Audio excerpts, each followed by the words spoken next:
Hey everyone, welcome back. Today I released Ash, which is the second single off of my upcoming solo ambient album. If you'd like to check out the first single, you can find it on all streaming platforms, and if you'd like to watch the breakdown video I did, there'll be a link at the end of this video. Just like the last video, I'll be doing a quick run through the individual tracks that make up Ash and going over the techniques I used. Ash opens with two elements. The first is a recording from the OP1. I sampled a noisy whirly note and rolled off the attack so it sounded more like a pad.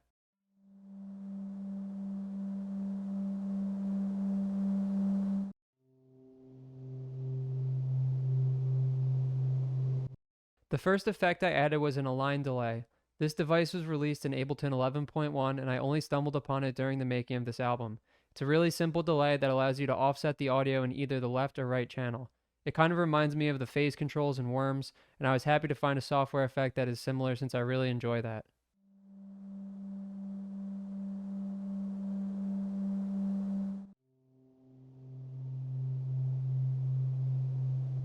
Next I have a pitch loop 89 shifting the left channel up an octave and the right channel down an octave.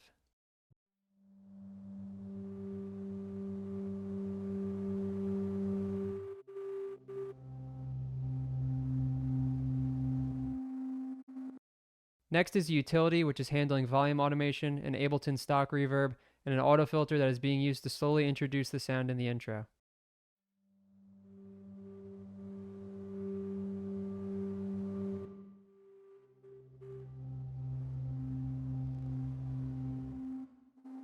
The second element is a pad that is playing a sort of arpeggio, spelling out the 1 and 4 chords.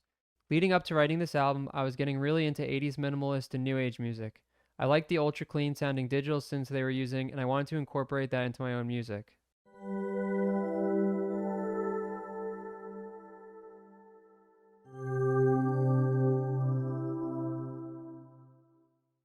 The first thing I did was roll off the top end and then add some vinyl distortion.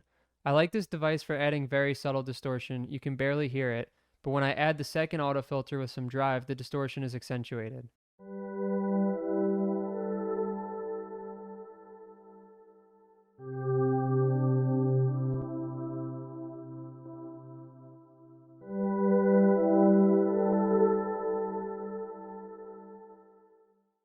Next comes Redux, which is just lowering the bit depth, and Valhalla delay.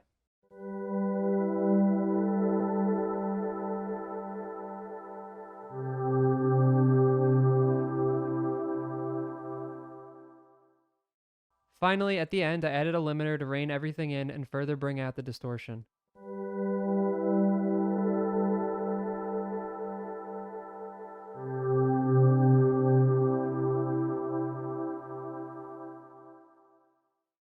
The next two tracks that come in are the bass and an Atmos track. I'm going to talk about the Atmos first. This is a recording of a sampled deer horn note into Barcode.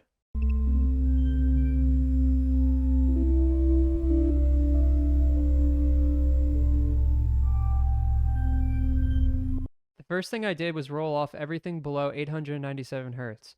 I love the glitchy high-end stuff that Barcode outputs, and I wanted to focus on that.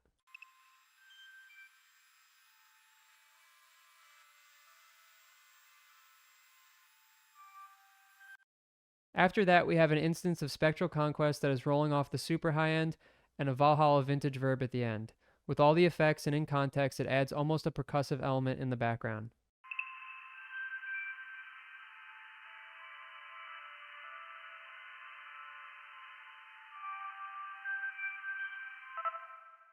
The bass is really simple, just a sine wave from OP1 with an auto filter to roll the top off and an instance of Redux to bring the sample rate and bit depth down.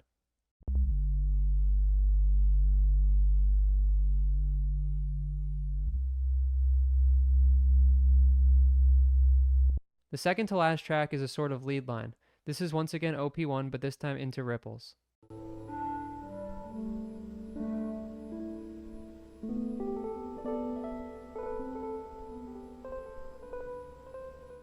The processing on this track is also simple, an instance of Spectral Conquest to roll off the highs, a Redux to lower bit depth and sample rate, a glue compressor, and a limiter. The auto filter at the end is just used to slowly introduce the sample by opening the cutoff over time.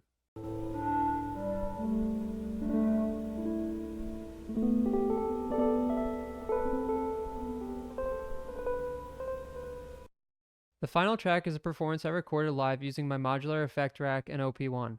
It's about 5 minutes long, but I cut it down and took my favorite parts.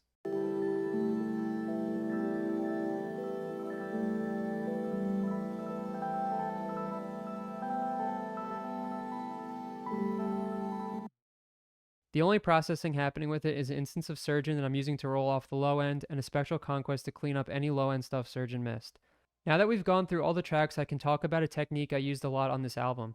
Like I said in my last video, I got really into Ableton's Shifter device while writing this project.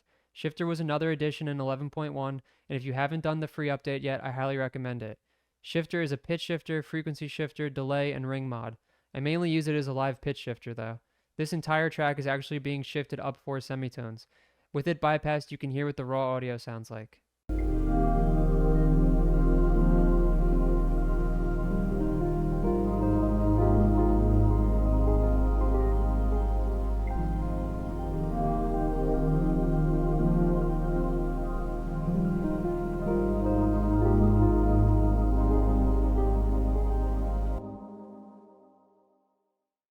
I think the shifter brightens it up a bit, and the way the pitch shifting works introduces some interesting little delays.